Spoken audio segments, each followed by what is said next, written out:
I am not a professional ASMRist, but I wanted to do a take on ASMR for raising awareness and hopefully some donations for people who are in great need in Palestine and Gaza. I've been thinking about trying this for a long time. Um, I don't have like the equipment. Um, I've never done anything like this before, but it's something that's very close to my heart.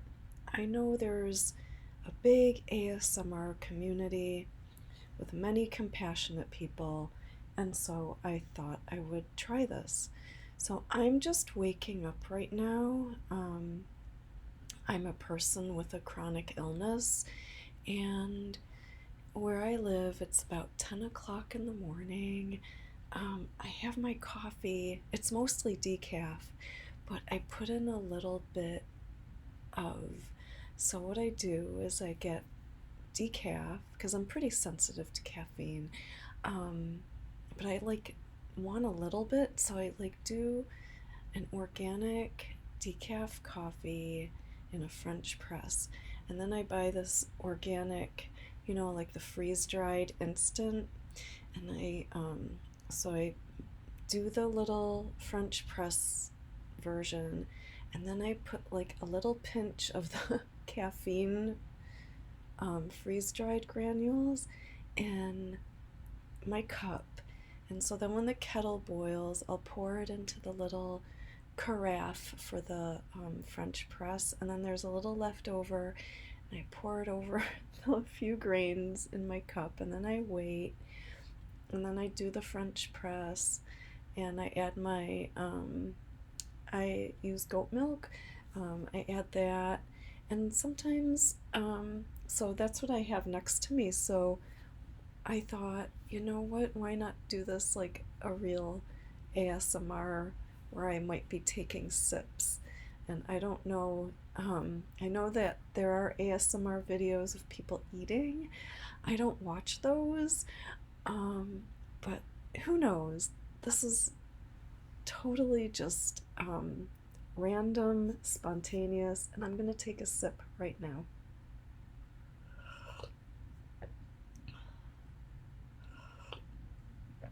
It's still quite hot. Okay, so my motivation um, to bring awareness has been inspired actually by my own personal frustration in trying to amplify some fundraisers of Palestinians living in Gaza whose fundraisers don't get very much attention. And you see this RadioWatermelon website in front of you. I'll explain more about that in a moment.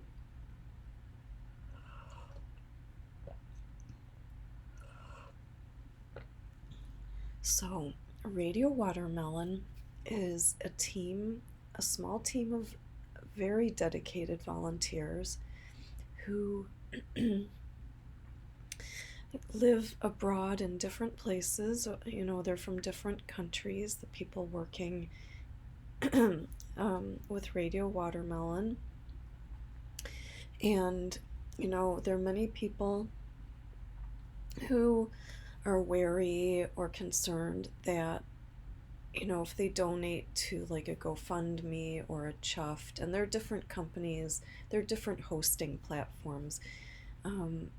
People, have valid concerns that, the person behind the fundraiser is real and that they actually really are in need. So, what RadioWatermelon does is they connect with a person in Gaza, and the person reaches out to them to request this. It's completely voluntary. Nobody is required to do this. This is just to help amplify the fundraiser, help give the person in need um, a verification, if you will. So they do, there's obviously, I'm not on the team, this is just what I know. They do, they'll probably do some emails or instant messaging, and then they meet on another platform and have a very brief video call, and it's just to verify their location. Um, and the the Palestinians who do this, everything is voluntary. They're not required to, um, what they want to share is up to them. There's no harsh requirements of them. Like, so they only share as much as they're comfortable sharing. And so then after that, Radio Watermelon hosts a Twitter space with an Arabic English interpreter. And in that Twitter space, they it's a chance for the Palestinian in Gaza to come on and tell about themselves and share their story and about their family and their struggle. And yeah, and then Radio Watermelon will save a recording of that, and they, will retweet um, the Twitter space, and they'll say this. They'll also retweet who they had on the Twitter space. To start amplifying the person's fundraiser. So, I'm gonna show you the website. Um, I'm I'm not showing the address bar. It's radiowatermelon.com, and the reason I'm not showing the URL, the address bar, is because I have some private bookmarks on the screen, which I just would prefer to keep private. Um, so this is their website, and here you can see amplify their voices. And as I mentioned, these are the Twitter spaces, and this is when they do it: Sunday, Tuesday, Wednesday, and Thursday. Oh, Discord verification calls. That's where they do the verification calls. Sorry. And then the Twitter spaces are Sunday, Monday, and Wednesday, Arabic and English. So it's really nice. So, many people in Gaza are highly educated. Many are able to speak English, but not all. Not everybody there can speak English. So it's lovely that they have volunteers who can translate. And so this is how many, the Twitter spaces: 80 plus, and then over 400 verified speakers, people from Palestine, Gaza, and people verified. And I don't know how many Radio Watermelon volunteers, but more than 10. And here they explain what it is. And people can volunteer. And there are different tools. So here they also have Why Verify. And they have a little video you can watch. And it's also written here in English and in Arabic. They also have an Instagram account. I think they use that a little less. So here is more about who we are and where to find them online, more resources, the forms for applicants. If an applicant has an update about their situation, they can do that. I guess there's a feedback form, and then if somebody wants to try and volunteer. And here's verified accounts.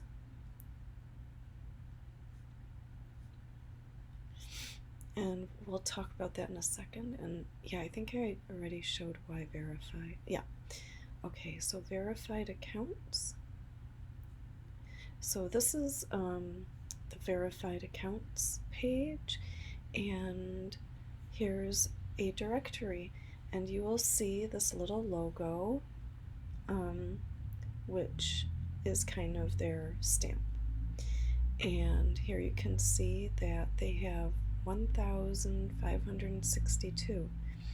You can search by people, by their name, by their username. I don't know if it takes the fundraiser URL, but there are, men and women listed here. Some teenagers, who are helping their family. They sometimes they are the spokesperson for the family, so sometimes there's quite literally a teenager in charge of, trying to boost the fundraiser on social media.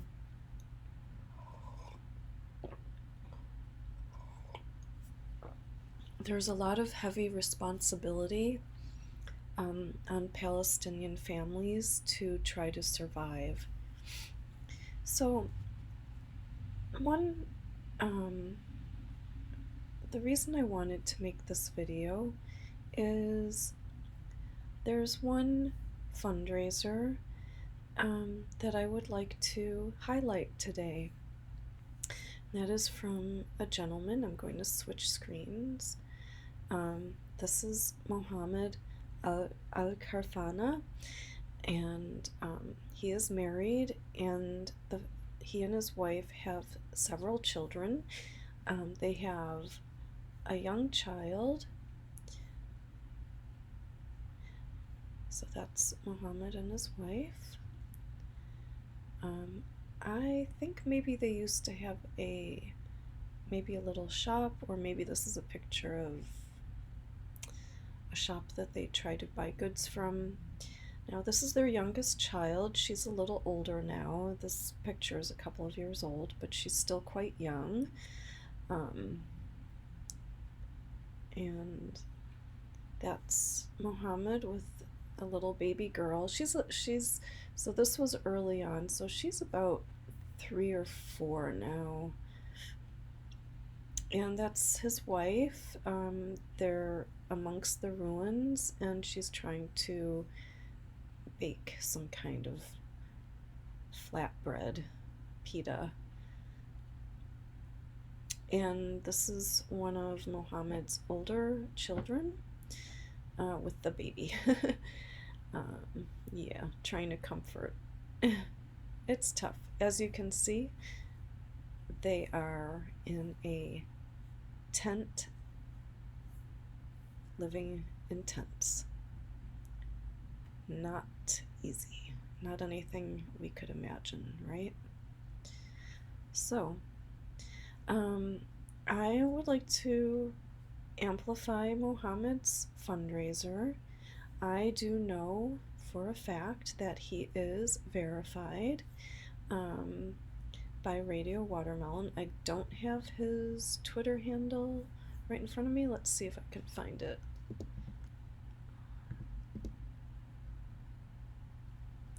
Maybe that's... Yep, that's him right here. Mohammed Taha Al-Karfana. So, Mohammed Taha Al-Karfana, 45, is a father of 9 from northern Gaza who once lived with his family in a 4-story home and ran a large supermarket that supported both his household and people in his neighborhood.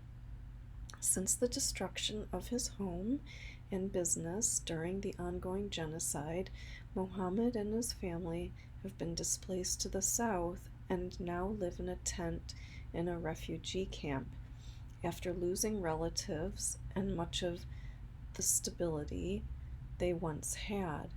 With no steady income and humanitarian aid arriving inconsistently, that's important. We have to remember it's very inconsistent. He struggles to provide basic necessities for his family, including milk, diapers, flour, and food. 3 of Mohammed's younger children live with congenital heart conditions. Treatment for his 2 sons costs around $500 per month, while his 2-year-old daughter's condition was discovered in December 2024 during hospital treatment for severe malnutrition, and her treatment plan is still being determined. Mohammed is seeking $15,000 to help cover food, shelter, and ongoing medical needs for his family as they can continue living in displacement. So, I would like to highlight Mohammed's family's fundraiser for this video. And the nice thing about the website Chuffed is, you could donate $1, you could donate $2, or if you're in a different country, €1 or €2. I mean, I'm just saying that to be encouraging that no amount is too small. And or if you're in the UK, pounds. If you donate £5 or $5, Australian dollars, Canadian dollars, US dollars, euros, €5, whatever you are able to contribute. This is certainly not enough raised over the past few months. 3,587 is not enough for a family in Gaza, a family with many children and other family members. This is very low, and what I have been hoping to do with this attempt at Watermelon ASMR is to help boost Mohammed's fundraiser for his family so that it can make their lives a little easier, And the thing about families in Gaza is that while they do fundraise for themselves, they are not insular. There's a lot of communal sharing, and we don't always know what happens behind the scenes, as in, they may have a neighbor living in another tent or a few tents down who doesn't have internet access, or who doesn't have a Twitter account, and they may be buying food for another family. We just don't know how far and wide the money is needed because it's an urgent situation for everybody in Gaza, and everybody there has a high level of need. So most certainly neighbors are helping neighbors and also helping other family members.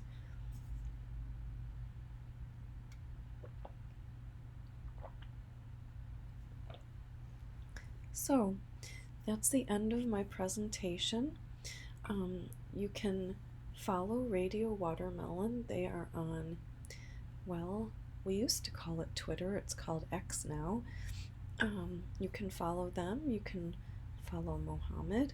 He, because Mohammed is a busy dad, he tweets a little bit, but he's busy. He's got children, and they're busy trying to survive. So, yeah, give Radio Watermelon a follow. And I think I'll leave it at that. I might do this again. I am very curious. This is an experiment. I am hoping that this will help Mohammed's family.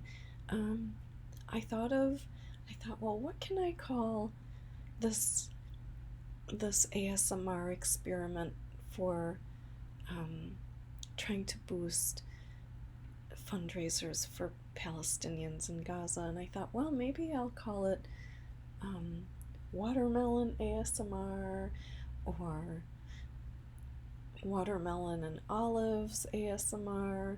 I haven't decided yet.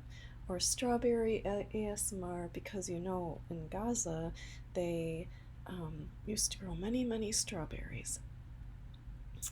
So I don't know if they're still growing them now. Things have obviously been very devastated there, but so I will think of a name, and I hope this video sounds okay, and I hope this video has inspired you to find Mohammed's fundraiser. That's his Twitter handle. You can click right here. His name is Mohammed Taha Al-Kafarna. He's a dad. He used to own a grocery store, and now things have changed a lot for the family. And yeah, so please donate. And if you have any family members or friends who have compassion and maybe a deep pocket, please share this with them. Thank you so much for listening and watching, and Free Palestine.